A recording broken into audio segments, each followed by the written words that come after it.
ఒకటి మీరు చేస్తే శృంగారం, మేము చేస్తే వ్యభిచారమా అంటున్నాడు. అంటే మరి నీ దృష్టిలో అది శృంగారం కాదు, వ్యభిచారమే కదా. మరి నువ్వు కూడా వ్యభిచారం చేస్తావా? రేవంత్ రెడ్డి క్లారిఫై చేయాలా. నువ్వే అన్నావు కదా గతది తప్పు అన్నావు, కాబట్టి నేను ఒప్పు చేస్తా అన్నావు. మార్పు కోసం అని అన్నావు నువ్వు.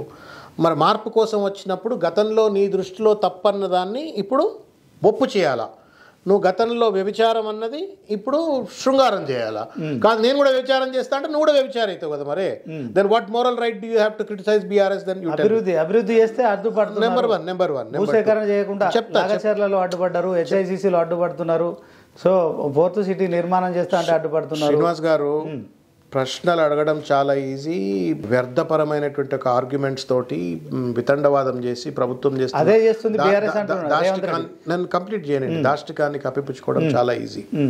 మీరు ఇంతకుముందు అడిగిన శృంగారం ముచ్చట చెప్పిన అది అర్థమై ఉంటుంది, రేవంత్ రెడ్డి గారికి అర్థమవుతుంది, వీక్షకులో కూడా అర్థమవుతుంది.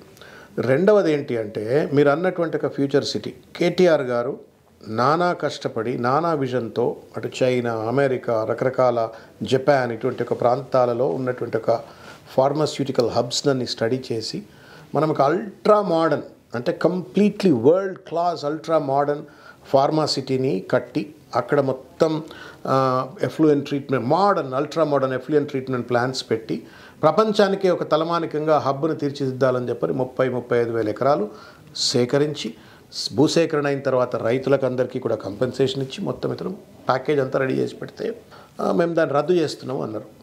రద్దు చేస్తున్నాం అన్నప్పుడు ఆ కండిషన్ ఏంటి అంటే రైతులకు భూసేకరణ చేసినప్పుడు ఒకవేళ మేము ఫార్మాసిటీ కట్టకపోయినట్టయితే ఈ భూమి మీకు ఇస్తామని చెప్పన్నారు. ఫార్మాసిటీ రద్దు అని అన్నావు కదా, భూమి వాపస్ ఇస్తున్నావా? ఇవ్వట్లే కదా.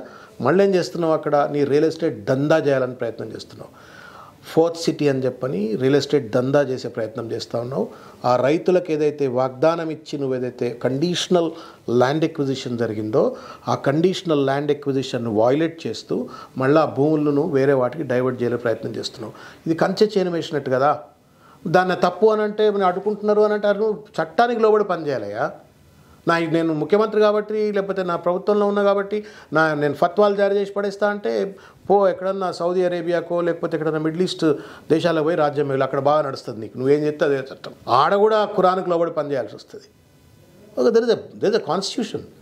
రాజ్యాంగానికి లోబడి ముఖ్యమంత్రి పనిచేయాలి కానీ మన్మాని పనిచేయొద్దు కదా.